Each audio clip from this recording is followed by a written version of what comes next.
See, some of y'all don't really know ball. You just love your team. But don't worry, I'm going to take you to school today. Welcome to Roundtree University. Who's ranked, who's real, who's built to last, who got exposed, who's moving fast. From the HBCU pride to the Power 5, like we talk football every week, every night. Fans in the stands, drums on go. Lights on bright, and the crowd moves slow. Big hits, ball picks, everybody knows. Daniel Roundtree got the football show. Ahoy! I'm Daniel Roundtree. This is the Daniel Roundtree College Football Show. Hey, I am so excited that you decided to be here again today because we've got a great video for you as always. And if you didn't know, today is a new day. That means it is a good day to talk college football. Listen, the setup's a little different today. You see a screen behind me. So you know me, I don't like to waste anybody's time. Today we are going to actually be in Roundtree University, which means I'm going to be showing some film and showing some unsung heroes on my playoff prediction. That's right, on the top teams that I predicted to make the playoff for 2026. Way too early prediction, by the way. It's just on paper. I love the responses, but in this particular video, I'm actually going to show some of the guys that I think will catapult these teams into the playoff as I predicted because they've got really good players. Good players get you into the playoff. That's just how it's always been. Before I do that, I just want to thank you. Hey, thank you so much for being here and watching this video and enjoying this type of content. If you didn't know, if this is your first video, I have a big goal. I'm trying to reach 500 subscribers. So if you haven't subscribed yet, no worries. Now is the perfect time. Go ahead, tap that subscribe button, like this video, turn on the alerts because we've got more content just like this coming your way. Okay, so we're going to get right into it, and I'm going to go in order of the teams that I ranked 1 through 12 and show at least one player on every team. It's going to be a lot of defensive guys, I'll tell you that right now, because on offense, the guys scoring touchdowns, they're getting the praise all the time. We might do some offensive linemen, we might do some tight ends, but it's going to be a lot of defensive guys in regards to showing key players that absolutely are so hard to stop for these other teams and why I think these teams are going to make the college football playoff based off of the backs of these key players' play.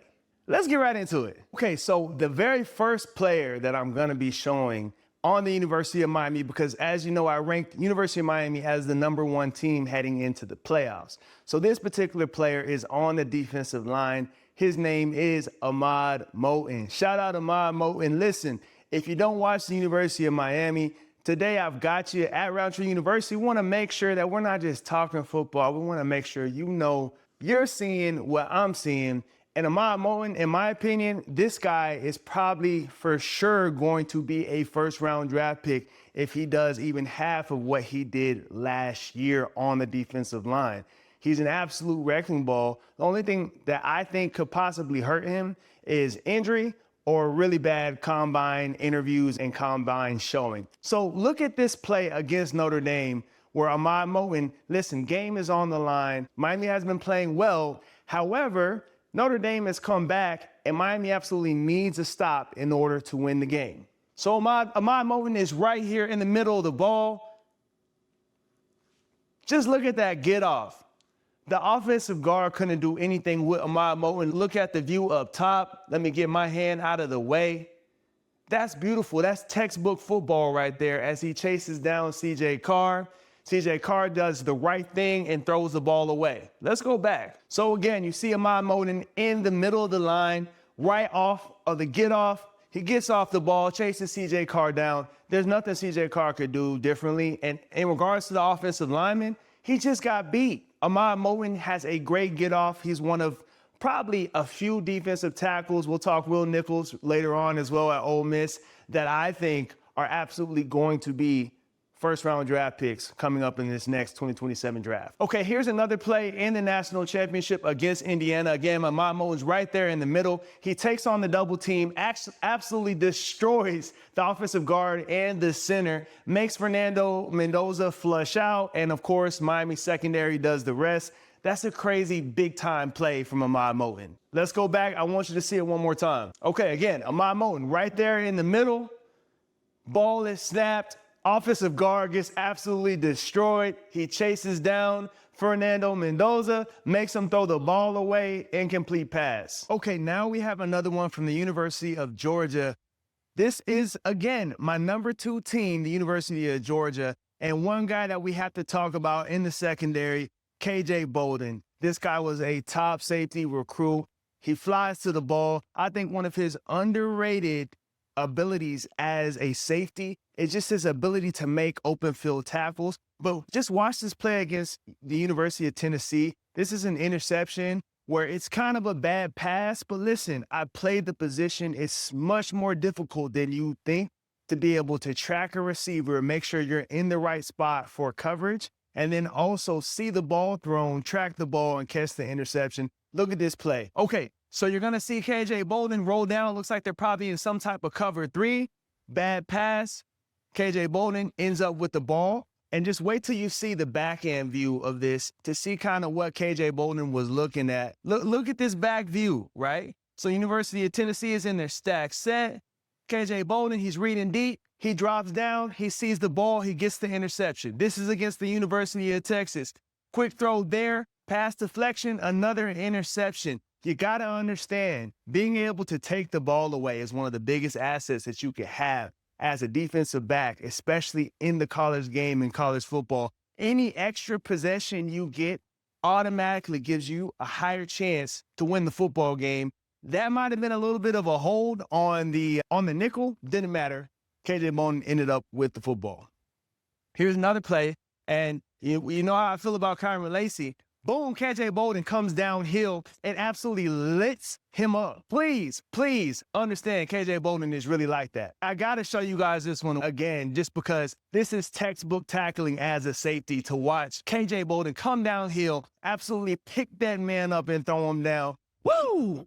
That gets me excited. I'm sorry, y'all. Y'all seeing football tree come out. The former player in me wants to get on the field after seeing a play like that. Okay, next up, we're going to be talking about Oregon's offensive line. Listen, they have multiple guys on the offensive line that I think is going to make Oregon absolutely special. They lost some guys like Isaiah World to the NFL draft, but in regards to the interior offensive line, when we talk Oregon, they've got 2 key guys coming back. And you're going to see a couple plays right here, Oregon versus Indiana, where that Oregon offensive line is special, especially when it comes to protection. And it's really fun to watch them just kind of have carnage in the run game. Now, I wanted to pull their biggest challenge against Indiana.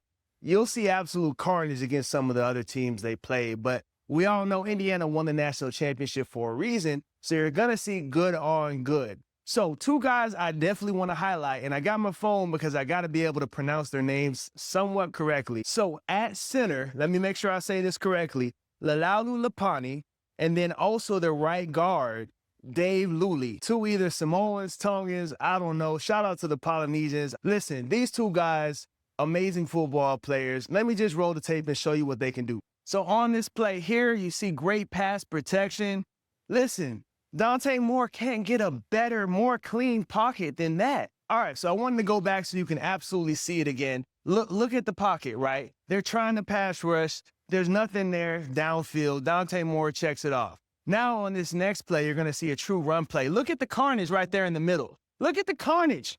Look at the carnage. Let me get my hand out of the way. I'm going to play it for you one more time. Okay, here we go. Just watch the carnage in the middle of the field. Just watch it.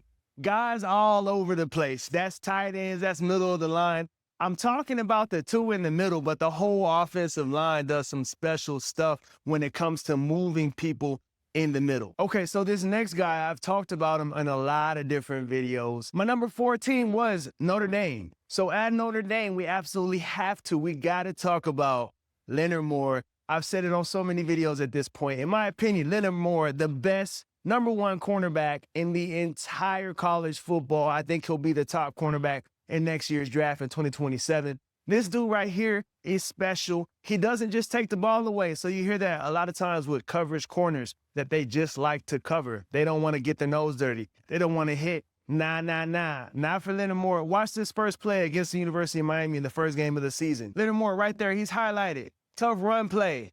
Boom. Leonard Moore makes sure that he's there to make the play. Tackles Marty Brown. Okay, and this next play you're really going to like. So this is what Leonard Moore absolutely does special. He takes the ball away. Leonard Moore, top of your screen. Boom, interception. It looked like he was beat on that play. That's why the quarterback threw the ball. Let me go back. Okay, so right here, Leonard Moore, at the top of your screen, let me move my hand so you can see it. Looks like he's beat. He's playing against Mario Craver, one of the fastest receivers in college football. Perfect technique. He pushes him, right? He uses the sideline as his friend. Mario Craver had a step on him, but Leonard Moore has that makeup speed. Listen, Leonard Moore is definitely going to be one of those guys that propels his team into the college football playoff, because a lot of times, whoever he's guarding, forget about it, quarterback. Make your second read. Go look at somebody else because that guy's absolutely locked down. I'm going to show one more play for Leonard. Okay. This is also against Texas A&M down here against KC Concepcion. He's beat right here. Look at the makeup speed. It's so difficult to be beat like that and still have enough makeup speed and football smarts to trail while backwards. Remember, the guy is behind him. He couldn't see him. Let me go back here. Leonard Moore right here, top of your screen. KC beats him. Great route. He's beat. KC is behind him. He can't see that guy, and he's tracking the quarterback's eyes and able to make a play and stop him from getting a surefire touchdown. That's a touchdown. Look at the athleticism. Listen, Leonard Moore is definitely going to be one of those guys that gets his team into the playoffs. Okay, so this next guy, remember, I had the Ohio State ranked as the number 5 team in my way too early playoff prediction. This guy on the defensive line, in my opinion, I think he's the best defensive lineman that came back for the Ohio State. It's Kenyatta Jackson. This guy, South Florida guy, I believe he went to Chaminade Madonna, same high school as Jeremiah Smith. This guy is special. He's another guy, top 2. He's going either first or second round. I can't see him slipping past first or second round. Like I said, he is definitely the best defensive lineman that came back from that really good group last year. And he's really disruptive and also is twitchy, and he's a bigger guy. He's not like those stringy defensive ends who are just really good at rushing the passer. Nah. Watch Kenyatta Jackson right here. This is a guy who screams, I'm going to dominate for my team and get them to the playoffs. Okay, so he's top of your screen right up here. Watch this. They're running like a down blocking scheme, and the pulling guard was supposed to get Kenyatta. Kenyatta was just too quick.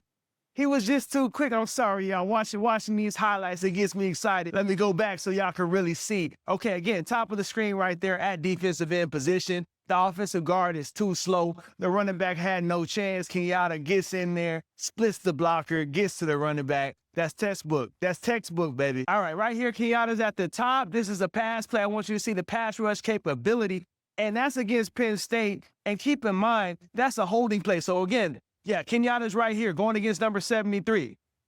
Number 73 grabbing his face mask. You can't do that. But the guy is so strong, he's able to work through the block and do exactly what he needed to do in order to get to the quarterback. That's the type of play that absolutely is going to get teams into the playoffs, especially on the defensive line. You saw guys like David Bailey, Ruben Bain. Those types of guys can absolutely wreck football games. And that's why I think Ohio State for sure is going to be in the playoff tier. Okay, so this next guy, if you remember it, or if you haven't, go back and watch it. But in my way too early playoff prediction, I have the University of Houston actually winning the Big 12. And I read the comments, I see so many people are upset about this. Oh, Texas Tech is the best team. Listen, Texas Tech's quarterback, 9 touchdowns, 5 interceptions in his career. If he was great, they would have never wanted to even recruit Brendan Sorsby. So that's not me saying that guy doesn't have capability, because he's on a Division I scholarship and he's a guy that's obviously going to start this year. What I am saying is the coaches felt he needed more development. The coaches felt he needed to develop a little bit more. And that's why they went after a guy like Brendan Sorsby, which means he's a young quarterback that's probably going to have growing pains, not Connor Wegman. And that's what gives Houston the edge. I think you're going to see Connor Wegman in a couple of these highlights and plays make some special throws, which is why I think Houston is going to get over the hump potentially this year and get into the playoff as the Big 12 title winner. Okay, so in just a second, you're going to see Connor use his legs, and I think that's a big part of his game that's underrated. So right here, they're playing against FSA. Connor Wegman, he gets up out of there, making moves. He's got a block, picks up 15 yards. Those are the types of things when we talk Connor Wegman that are underrated. Another play right here, still against SFA, moves up in the pocket, trying to find an open man, uses his legs, gets the first down. Okay, here's another play. Connor Wegman using his legs. Just an underrated guy when it comes to being a runner. I'm going to show you some passing plays. Let me show you a couple passing plays here. Right here, you're going to see Connor Wegman on a nice little rollout play on the run, throws the ball. Those are the type of routine passes. It's not a touchdown. It's not a pass where you're saying ooh or all, but he can't do that. Go back and watch him play at Texas A&M. That's a beautiful ball. Same thing on this play right here. Let me rewind it. Sorry. Okay, watch this play. Watch the tight end. Quick release. And there's a ton of stuff going on right there in the middle of the field. Connor Wegman, perfect placement. Placement is what gets guys drafted. I'm telling you, when it comes to quarterbacks, placement gets guys drafted to the NFL. Okay, and I promise some passes. Here comes one right here. Deep ball. Amari Thomas goes up and get it. Listen, that's a ball. That is a ball right there. Perfect placement. Listen, Amari Thomas is also a receiver.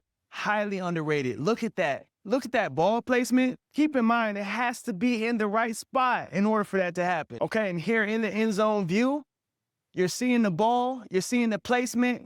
You're seeing him go up and get that thing. And listen, our underrated feature there is people not realizing and understanding the ball has to be in the right spot in order for the wide receiver to go up and get the ball. Look out for Houston. Definitely look out for Connor Wegman potentially winning the Big 12 this year. Okay, so this next guy at the University of Texas, remember I had Texas potentially losing the SEC in my prediction, so they'll be the 7th seed. University of Texas has a guy at left tackle, a mountain of a man, Trevor Goulby. I also mentioned this offensive line and Trevor specifically when I talked about the top 10 offensive line groups in college football, and Texas was on that particular list.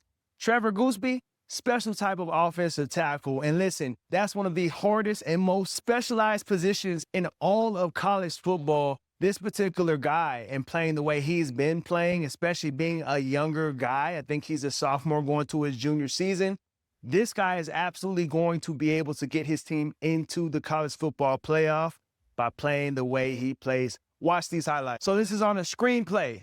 Listen, out in space, Trevor Goulby just being big, getting guys out of the way. But this is what I really like right here. Yeah, finishing on the offensive line, driving guys into the dirt right there. Trevor Goulby making a hole, giving the running back 2 ways to go. Listen, and he's violent with his hands. We're going to show one more from Trevor Goulby against OU, pushing the guy all the way down the line. Listen, when we talk Trevor Goulby and when we talk University of Texas, that offensive line, he's the anchor point. He's the guy that absolutely is going to fuel their running game, and he's the guy that they're going to need to step up and be big time this year. So next up, we have Indiana at number 8. So in this way too early playoff prediction, you got to go watch it. I talked about how I think Indiana has a harder schedule this year, so they're going to be ranked a little bit lower. Well, in this particular matchup, you're going to see their defensive line playing against Alabama. And listen, I think the offensive line at Indiana, they got a lot of credit. They got the credit that was due to them. I think on the defensive line, they didn't get as much credit as they should have. When I watched the coverage for Indiana going into the playoffs and the national championship, they covered more about Indiana's defensive line in regards to how old these guys were and how many times they've transferred, instead of really focusing in on how talented they were. They talked more about their size and their credentials in regards to being, oh, well, this guy's only 6'3" and he's less than 280 pounds playing defensive tackle, blah, blah, blah. They lost some guys on this defensive line, but I want you to watch scheme and tenacity. Indiana is going to have a great defense because of the guy who's literally calling the plays, right? He's doing a great job with his defensive line. Just watch some of these plays against Alabama. Okay, you're going to see Indiana use slants and use leverage. So right here, right? Hill gets the ball. He's got nowhere to go. that particular line and how they slant and use stunts to get to the quarterback and get in the backfield. Just watch the defensive line. Don't worry about where the ball's going. Watch these guys down here. Listen, wide open guys. Ty Simpson was running for his life this whole entire playoff game. I feel bad for Ty Simpson. Look at the slants and their capability. Listen, when your team is that good at doing slants and stunts, the size doesn't matter. This is why I say Indiana's defensive line is going to be a reason why they get into the college football playoff again. And I want to say it doesn't matter if they're in the top 4 or not.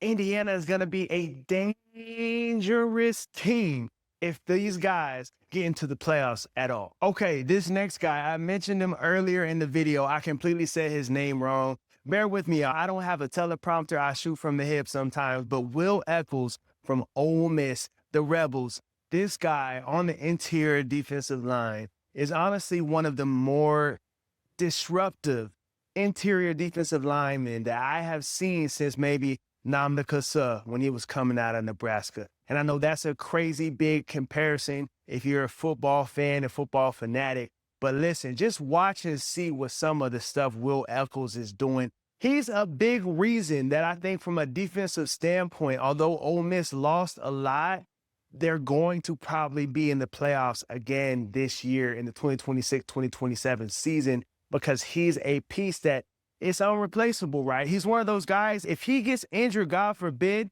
Ole Miss's entire defense is going to look completely different. Just watch how disruptive Will Eckles really is. Okay, and he's one of those guys that's just hard to move. He's right here in the middle. They do a little mini stunt, and you'll see on this play here, you can't move him. He's just a big guy. I think I don't know his exact size and weight, but I know he's over 6 feet, probably over 6'2", well over 300 pounds. And look at him move right here, going sideline to sideline with OU's running back. This guy is disruptive, and that's what I'm talking about right there. That's the play. When I say this guy is as disruptive as Nnamdi Suh, let me go back. You got to see that one again. This is the type of stuff that's going to get this guy drafted extremely high. He goes through the guard, through the tackle, through the running back, and gets the sack. Listen, what more do I need to show you? What more do you need to see when we talk Will Eckles and Ole Miss, that defensive line? That guy's going to be special. He's going to be a reason they get into the playoffs. Okay, so this next guy from SMU, listen, SMU has had receivers for a long time. Yamir Knight, one of those guys that can absolutely fly, true speed burner. Just watch him on this play right here. This is going to be a punt return. They're playing against East Texas A&M. Watch Yamir get the ball and just make something happen and get up out of there. Excuse me. Hold on. Yamir Knight. So Yamir Knight, he's primarily in the slot, but this is a guy that definitely has a speed, runs really crisp routes. This is against their big upset against Miami.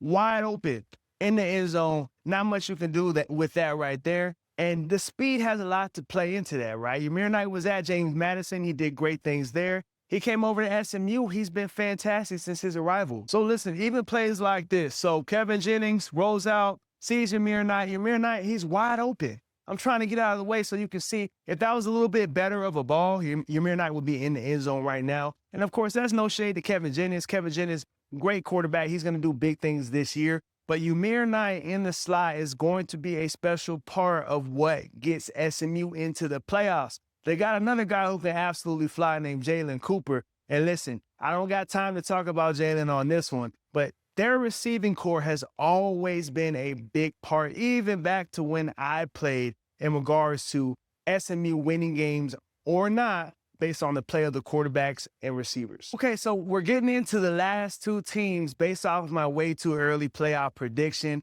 OU, and then of course we have Memphis. So OU in this ranking was the 11th seed. There's so many players on OU that I could think, oh, well, this guy is definitely going to be a key reason why OU gets into the playoff. But I think a lot of you guys know those guys. You know Isaiah Satigna. You know John Mateer. You know they're big-name guys. One guy, he's also a big-name guy, but not to everyone in the country. He's about to be David Stone, another interior defensive lineman. I want to highlight the big boys, right? The O-linemen, the defensive linemen, because I think these are the guys that truly win games and don't get all the credit, right? Receivers and quarterbacks, they're always the stars. They're the superstars. Everybody knows their names and faces. but you probably couldn't name me 3 offensive linemen on the Seattle Seahawks who just won the Super Bowl last year. I bet you probably couldn't. I probably couldn't. So let's talk about David Stone and his capability on the interior defensive line for OU. Just watch this guy. I love his motor. I love the way he flies around. So David Stone right there in the middle against Alabama. Look how he's throwing this center/guard around. Good God. David Stone right there again. Let me move out of your way. The hand movement. Listen, when I talk motor, you see it with David Stone. Hold on, let me go back. Okay, just watch David Stone on this play with the motors. Listen, Jackson Arnold couldn't do nothing with them.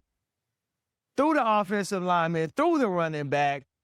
Again, special guy, very, very fun to watch. David Stone is going to be one of those guys that's just hard to stop. Right there in the middle of the defense, what can you do with a guy who can play like that? So look out for him because keep in mind, I think OU is going to have one of the best overall defenses in college football next year. I really want to see them establish a running game, but in regards to stopping the run, as long as they got a healthy David Stone, they're going to be okay at stopping the run. So look out for those guys absolutely making a run in the playoff because of the great play of David Stone. Okay, so for the group of 5, it was absolutely dreadful in regards to trying to find highlights on a lot of these guys. For Memphis, they have a ton of transfers, so I did not want to put one particular guy in this video in someone else's uniform. So what I'm going to talk about from the University of Memphis is a couple key guys. So they got Marcus Stokes from West Florida. This guy was a quarterback. Initially, he was recruited to University of Florida. So he was a 4-star quarterback. He said some stuff he should have not said. We're not even going to talk about it. If you want to go ahead and research it, do your research. But he's a quarterback that's going to compete with Aaron Nolan for that starting spot. I think they have 2 really solid young quarterbacks that are going to lead this Memphis offense. And Memphis has always been high-powered, but you bring over Charlie Huff from Southern Miss, and I think it's going to be a match made in heaven between the quarterbacks and receivers that Charlie Huff also brought from Southern Miss with him. Listen, this particular team filled with transfer players, but I think that they have the right amount of transfers where they're going to be able to get in here and really make big plays at Memphis. And that's a big reason why I had them at number 12 as the team from the group of 5 to get into the playoff. I think the beautiful thing when we talk Memphis is we're going to find out really quick because they play Boise State pretty early in the season. In the AAC, make sure I say it right this time. Sometimes I'm talking too fast, but Memphis in the AAC in the American is going to have stiff competition, right? They got to play South Florida, right? South Florida also has a brand new coaching staff, but has always been ultra talented, great recruiting hotbed right there in Tampa, Florida. Watch out for Southern Miss. They have multiple players that I think will help them get into the playoff, but I think whoever wins that quarterback battle between Aaron Nolan and Marcus Stokes is going to be the number 1 reason why they make that 12th seed and get into the playoffs. So listen, I appreciate you. This is a little bit different. I call it Roundtree University when we actually break down the film and look at particular players. If you like this type of content, hit the like button, drop a comment, let me know who I left out, and also tell me a player that I need to look up and make sure I spotlight in the next video. Thank you so much for tuning in. I'm Daniel Roundtree. This is the Daniel Roundtree College Football Show. Daniel Roundtree got the football show.